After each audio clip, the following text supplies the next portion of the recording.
This is Cairo. Our story begins here. We have appointments with 5 Oriental women whose simple stories we want to tell you. They are very simple, you might almost say everyday. The first is Nagwa Fouad, and any of you may see and admire her in the cabaret where she is queen. My lady, your guests are just arriving. I'm glad to see you. You are very punctual. May I offer you a cup of tea? No, thank you. I only woke up a moment ago. Did you sleep here, out in the open? In the Orient, we do it. Where have you decided to take us? Nagwa lives in the most modern hotel in all of Africa. It lies along the bank of the Nile like a sleeping skyscraper. This hotel symbolizes the Cairo of today, a proud city which tries to elevate its modern conquests to the level of its memories of the past, even those most ancient ones, such as the hieroglyphics of the times of the pharaohs.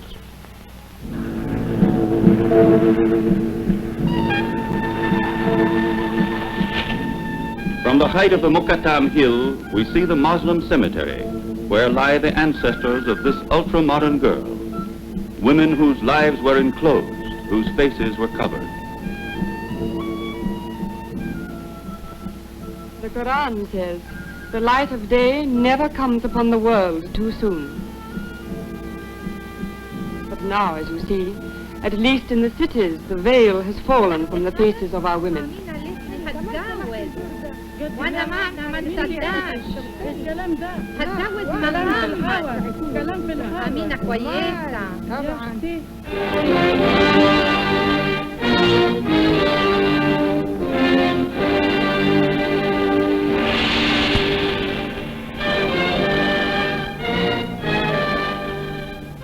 Mayed climbs all the way to the top of the pyramid of Cheops and down again in only 6 minutes. He will be up and down again like a flea. In 6 minutes? Yes, sir. In just 6 minutes. I go all the way to the top in only 6 minutes. For £1, if you don't make it nothing. Nothing, sir. Okay.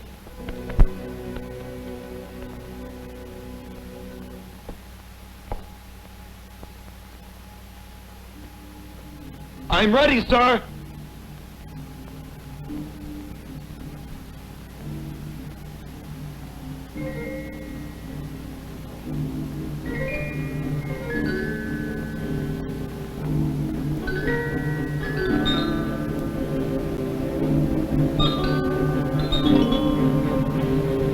Every muscle in his body to the bursting point for only 2 pounds. For only 2 pounds he suffers more than the slaves that drag the stones to the top.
Wonderful, you made it. For 2 pounds. That day, the last of the Pharaoh's athletes received a royal largesse from the lovely spectator.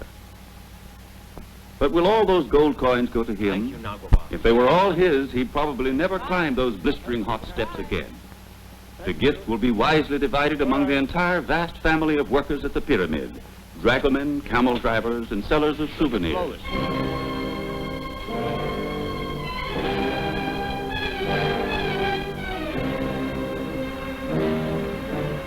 Now, Nagwa is going to take us to see a Muslim wedding, where she is to be guest of honor. Without her, we'd never be allowed to come.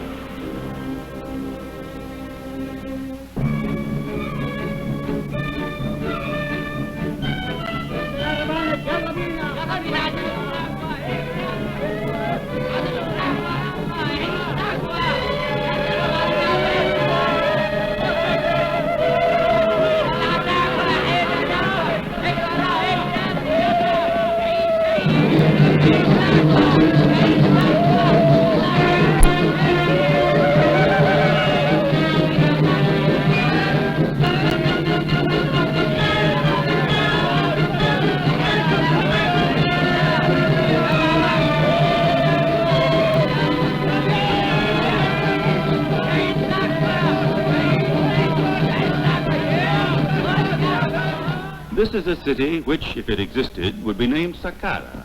It is known only to archaeologists and Bedouins who pitch their transitory camps there.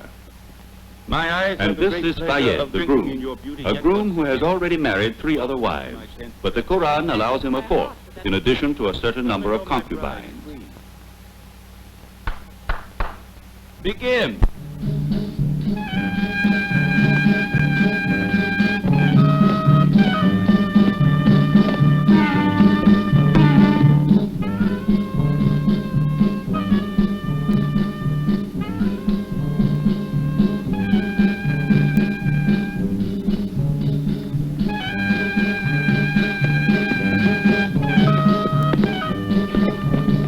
These agile dancers are not merely a decoration to the feast, but perform as priestesses in the propitiatory rites to favor fecundation.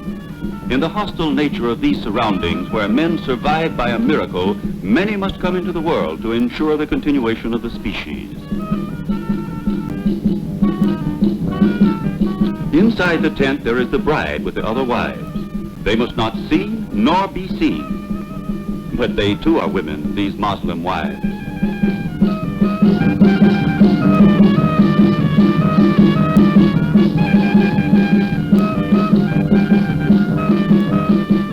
Now Nagwa is going to meet the bride. Her visit is not merely a duty call. In the past, a heartthrob had passed between her and Fouad.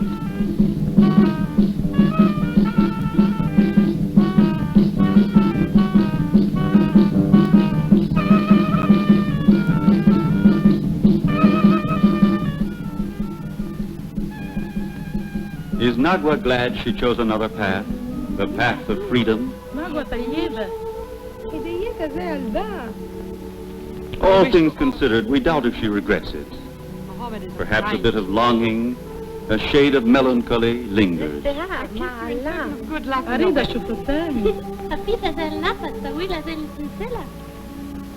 Farewell, Gamal. You're a child, not even 14 yet. You'll never belong to any other man but the one who is marrying you today, and whom you must share with 3 other wives.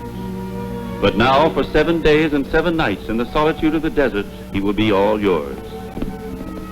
And when you return, you will still be only 14, but you will be a woman. This is your destiny. Nagwa has chosen her own destiny.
This is Annapurna, one of the highest peaks of the Himalayas.